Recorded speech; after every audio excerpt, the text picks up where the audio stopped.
Look what fell off the back of the wagon.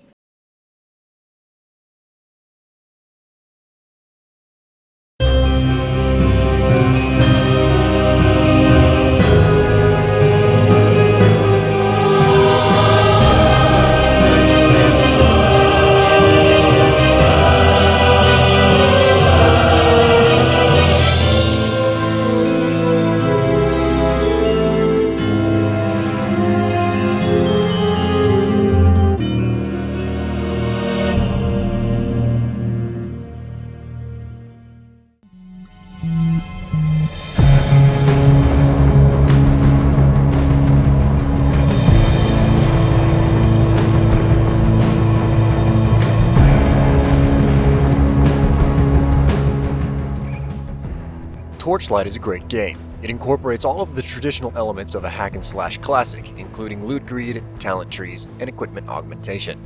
However, as good of a game as Torchlight is with its addictive gameplay and budget price tag, it fails to properly explain the inner workings that are more complex than click to attack. I'm specifically talking of transmutation in this case. In the town of Torchlight on the east side of the village, there's a character named Duron who will transmute combinations of items for free. Hi there.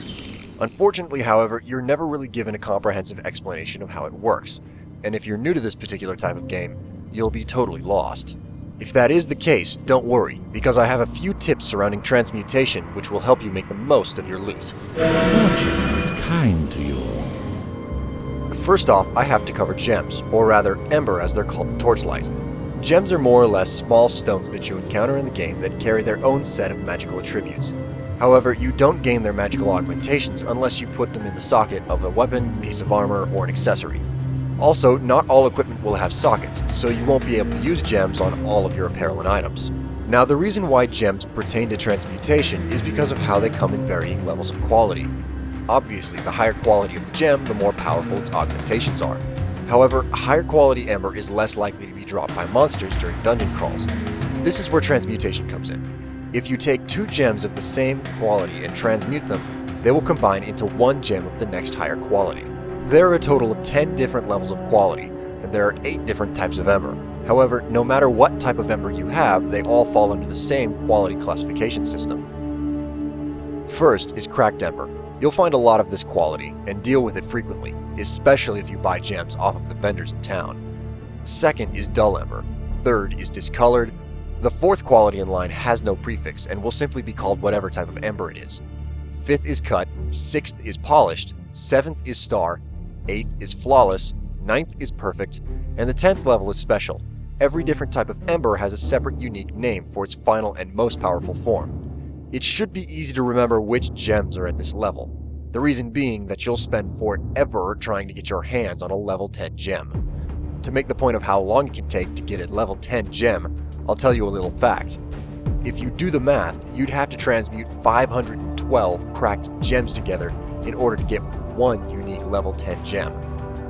I hope that saying that has put the size of the transmutation tree into proportion. Another thing to mention about ember is that you don't need to worry about losing a gem forever whenever you put it in the socket of an item. Once an item becomes useless to you, you can take it to the goblin Gorn on the east end of town. Gorn can in turn destroy the item and retrieve the ember, so you can resocket it into another item, or transmute it with another gem. Got some good deals for you.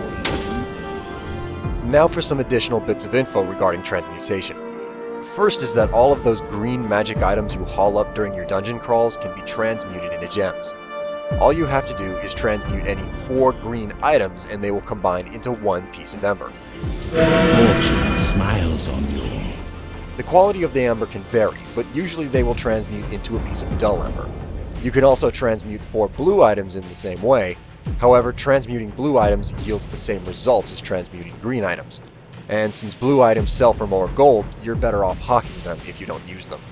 The next tip is that if you transmute 3 enchanted rings, you'll get 1 new random magic ring. Fortune smiles on you. Granted, the new ring will be unidentified when you get it, but solving that problem isn't a very big issue. Good luck to you. The trick also works with necklaces too. Just combine any 3 magic necklaces, and they'll transmute into a new random unidentified necklace. Fortune is kind to you. Good journey. Doing this is a bit of a gamble though, as there's no guarantee that the new ring or necklace will be better than any of the 3 you just used to make it. Finally, you can combine any 3 potions of the same strength to make 1 potion of the next higher potency. Fortune is kind to you. Fortune is kind to you. Torchlight is fun and simple, but underneath that casual gaming facade is a deeper and more complex system. If you learn how to manipulate it properly, you will be able to wield some amazing power. I've given just a few pointers regarding some of the things you can do, but it's by no means the end of the list.